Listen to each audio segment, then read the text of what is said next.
Semitic magic, its origins and development are Campbell Thompson. I say Campbell, but even the saints in modern Arabic belief can inflict sickness as a punishment. According to Curtis, a woman appealed to a saint by shaking by shaking the pall on his tomb, that he should make her recalcitrant lover, for whom she had made her husband divorce her, return to her, and the saint visited him with sickness. The marriage ceremony was concluded at his shrine, and particularly if the person was a Muslim, they wouldn't have wanted to pray to, but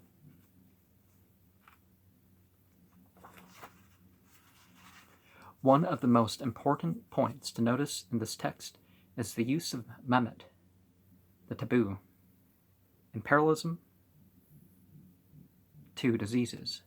Again, in the same tablet, the sick man upon whom sickness hath seized, fever hath taken up its seat upon him. When I, the magician, draw near unto the sick man, when I examine the muscles of the sick man, when I compose his limbs, when I sprinkle the water of the Ea on the sick man, when I subdue the sick man, when I bring low the strength of the sick man, when I recite an incantation over the sick man, when I perform the incantation of Eredu, may a kindly spirit, a kindly guardian, be present at my side, whether thou art an evil spirit or an evil demon, or an evil ghost or an evil devil, or an evil entity or an evil fiend, or a hag demon or a ghoul, or robber sprite, or phantom of the night, or wraith of night, or handmaiden of the phantom, or evil pestilence, or noisome fever, or pain, or sorcery, or any evil, or headache, or shivering,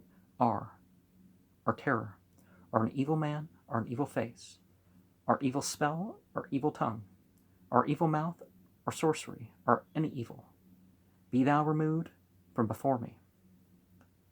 The fourth and fifth tablets of the same series are entirely taken up with descriptions of demons or ghosts which have attacked the man. Well, that would be more interesting than some of this, wouldn't it? From the man, the son of his entity, may they depart from his body, and from his body may they issue forth.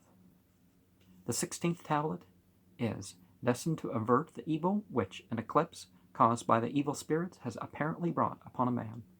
Tablet A begins with the description of the demons who, like a flood, are gathered together. This man revolteth against himself. No food can he eat, no water can he drink, but with woe each day is he sated. The devils in general are combated as sickness in the series Asaku, translated provisionally fever, and any rate is the name of some disease, and they're exorcised so that they depart from the body of the sick man. Fever unto the man against his head hath drawn nigh, disease unto the man against his life hath drawn nigh, an evil spirit against his neck hath drawn nigh, an evil demon against his breast hath drawn nigh, an evil ghost against his belly hath drawn nigh, an evil god against his foot hath drawn nigh. These seven together hath seized upon him.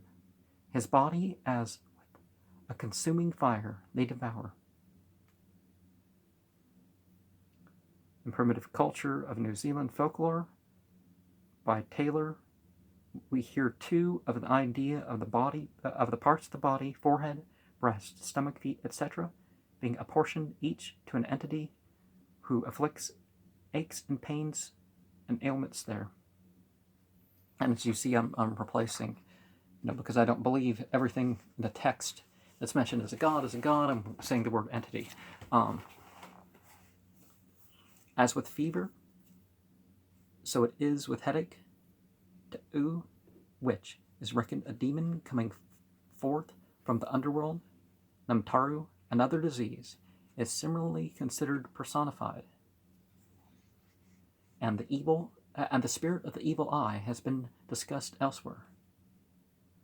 Even in medical texts, which are comparatively, although by no means entirely free from the black art, a man may be filled by a chazu, some form of disease bearing the same name as one of the demons. The Rabesu, too, was another devil which could bring disease to be exorcised in the following terms. May Marduk, eldest son of Aredu, sprinkle him, the sick man, with pure water, clean water, bright water, limpid water, and with the water twice 7 times, that he may be pure, be clean. Let the evil Rabesu demon go forth, and stand away from him. May a kindly Sedu, a kindly Lamasu, be present near his body. Having the period at which these cuneiform texts were edited, from the 7th century under the patronage of Ashurbanipal, 7th century BCE, until the decadence of the later Southern Empire, and ascending to the New Testament times, and thought the conceptions are of a similar nature. Kanabir gives the detail of his results in the examination of the demonology of this period as follows. The world is full of evil demons presided over by Satan. Without flesh or bones, they hover in the air or haunt the earth, especially its waterless places and the neighborhood of tombs. They cause in man all sin and disease and death. To be sick is to have a devil inside one. They are, as a rule, invisible. They will pass from one person to another, and from human beings into animals.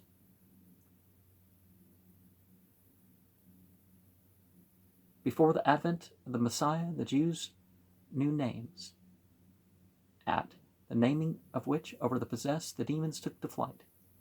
But Jesus of Nazareth authorized his followers to use no name but his own.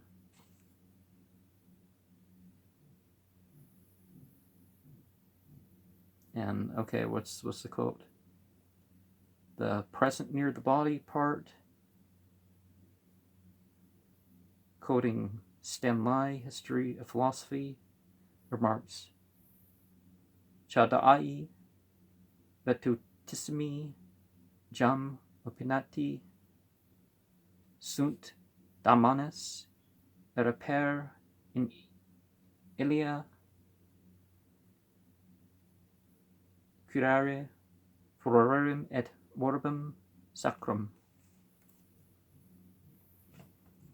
So if we followed the example of Jesus, well, we don't need to take any intercessors either. We use our own name. But actually, Matthew 7:22-23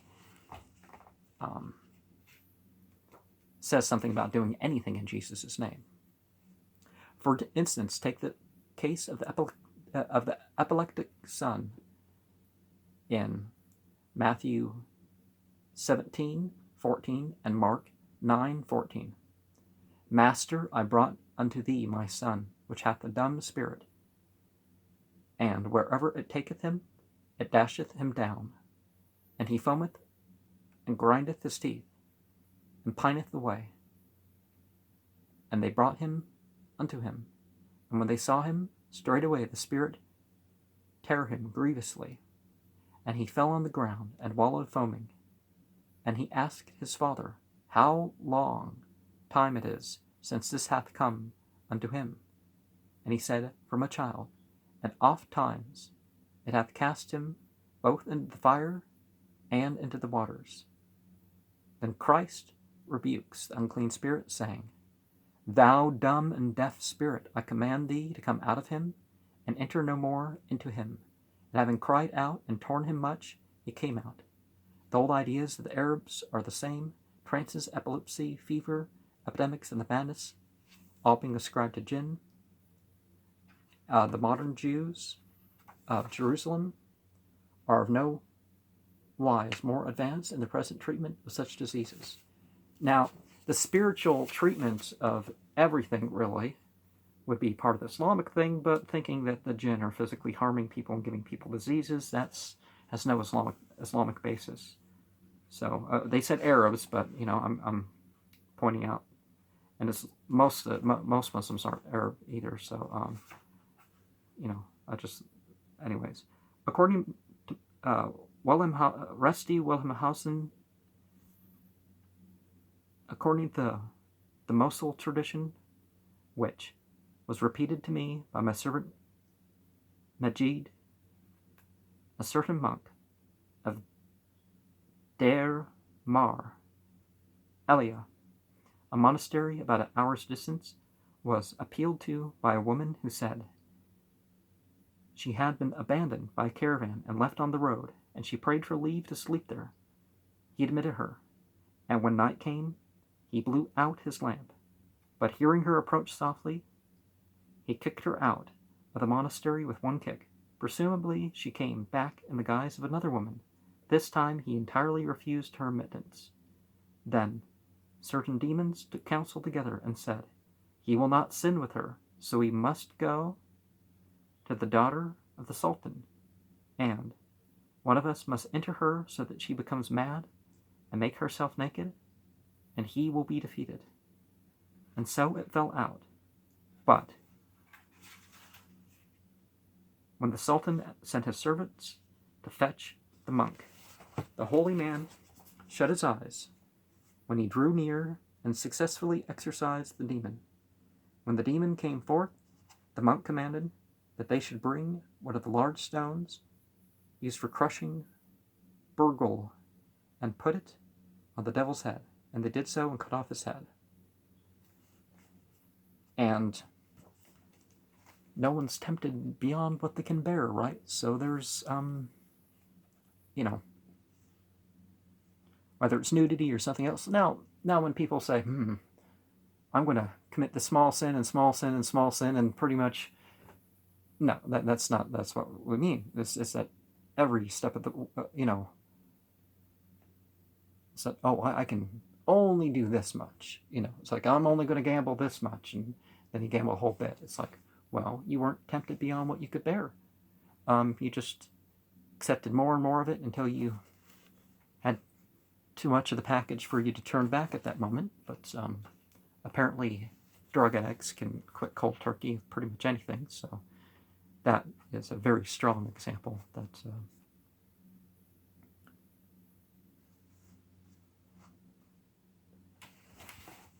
but yeah, don't think you automatically know, well, this person, there's tempting beyond their means, and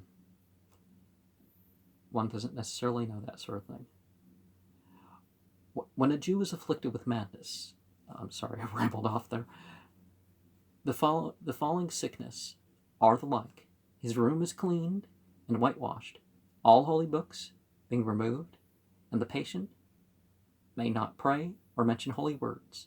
The witch doctress prepares a little wheat, barley, salt, water, milk, honey, flour, or 6 eggs, and some sweetmeats or sugar, and mixing all these together at midnight, she scatters some of the mixture round the sick bed, on the threshold, and in the 4 corners of the room, reciting in a whisper as follows: My lords, I beseech you to pity, compassionate, and have mercy upon the soul or life of your servant or slave, if it be a woman, the patient, giving the name, the son or daughter of your maid, giving the mother's name, and overlook his or her trespass.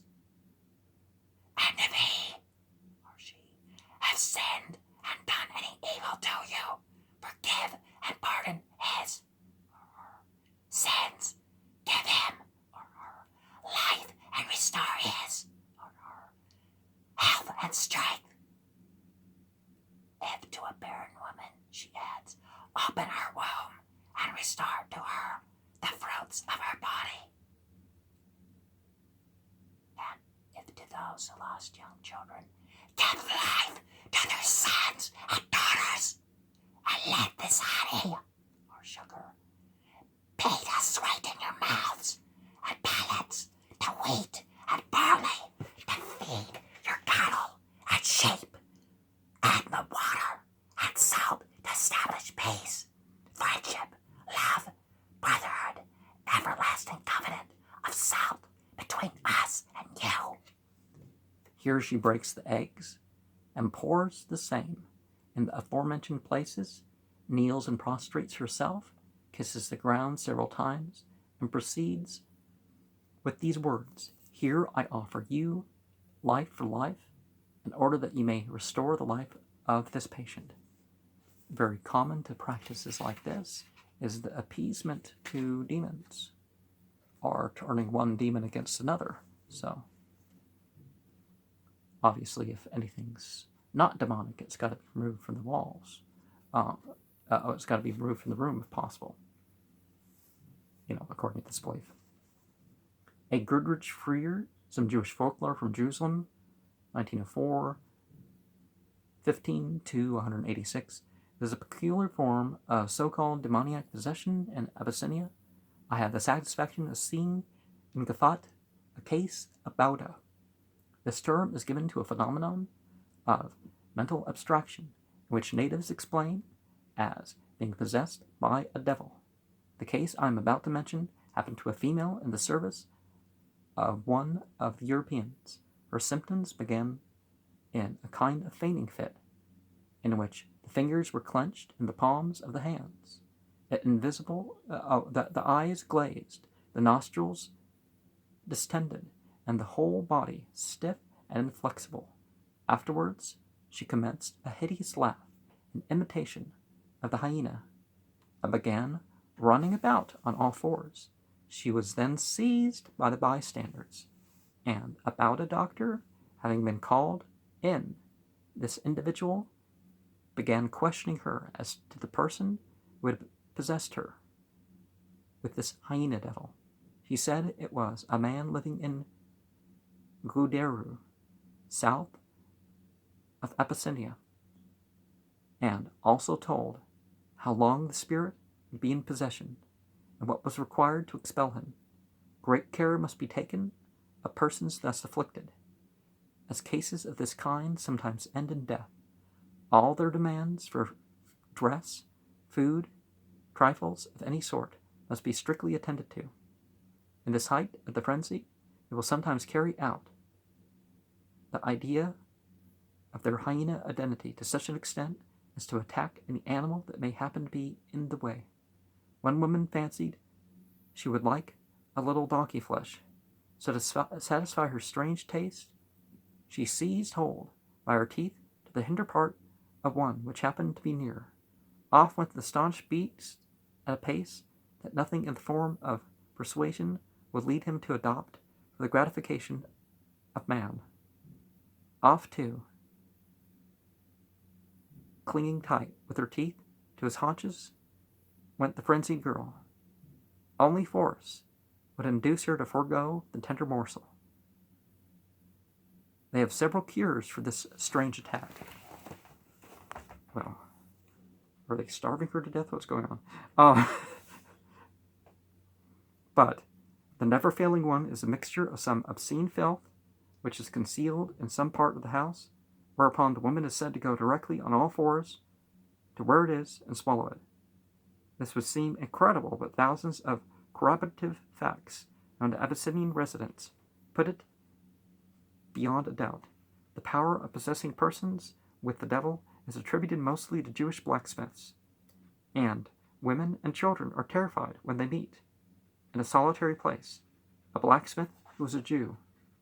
These sorcerers are said to be endued with the power of changing the shape of the object of their incantations.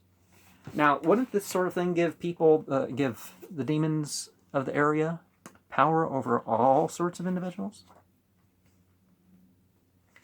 Now, the Arab belief shows how tenacious such superstitions are in the East.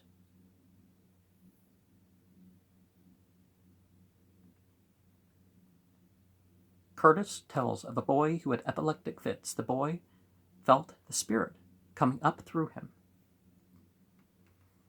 The sheikh gave the boy such a heavy blow on the shoulder as to make a wound. Through this wound, the spirit came out of him.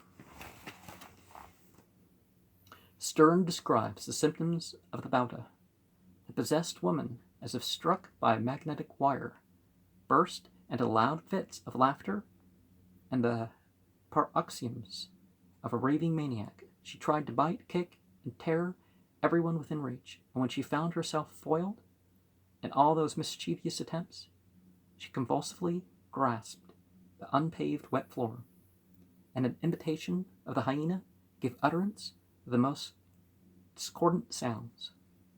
The cure was as follows. The exorcist, with one hand, laid an amulet on her heaving bosom, whilst with the other he made her smell a rag, in which the root of a strong scented plant, a bone of a hyena, and some other abominable unguents were bound up. Wanderings among the Falashas, page 154. And exercising Tigritia, a form of possession allied to the Bauda. After the devil has been driven out with the sheep, or a fowl is killed, boiled on the embers, and eaten with bread, the patient's friends partake of this food. When the devil goes out of her, the bones and remains of the meat are burnt with fire, and the fragments of this bread burned in the ground. These are so left for the devil, that if he should come back to the place, may he remain and feed, and not go on and bother the woman. Parkin's Life in Abyssinia, 300. All these quotations are taken from Hyas, the source of the Blue Nile. So this tale from the east. Okay, no, that's not it. And interesting to read Lucian Philipseudes, chapter 16, number 44, which, Alapantes Isasiton Suranton ektas Pelis tinhas ton epi tuton sophiston asus paralabon katapitontas pros tas selhanhan k to off thalmo di as trefontas k afru pim plamenus to stama amos anistasi k apapem pi artius epi misthips megalops apalaxas ton dinon epidon gar epista kaimenois k erhate often isel ho athasin is ta soma amen nasun altas si opa o demon de apak rin ete elhanizon ha barbarizon ha athen ap alpas ha apos te ke athen ephalthen eston anthropon ode orcus epagon ide me pi supply ke epilon ex el aunai ton demona ego gun ke idon exianta malana ke cap noda ton cryon. Among the merry nights, devils are said to be cast out in the village churches. Many stories are told with ludicrous remarks of the evil spirit who may mock the priest, saying, "Get out of my sight, you and your cross." Well, perhaps people just come to the realization that maybe Christianity is not the right religion without any demonic influence,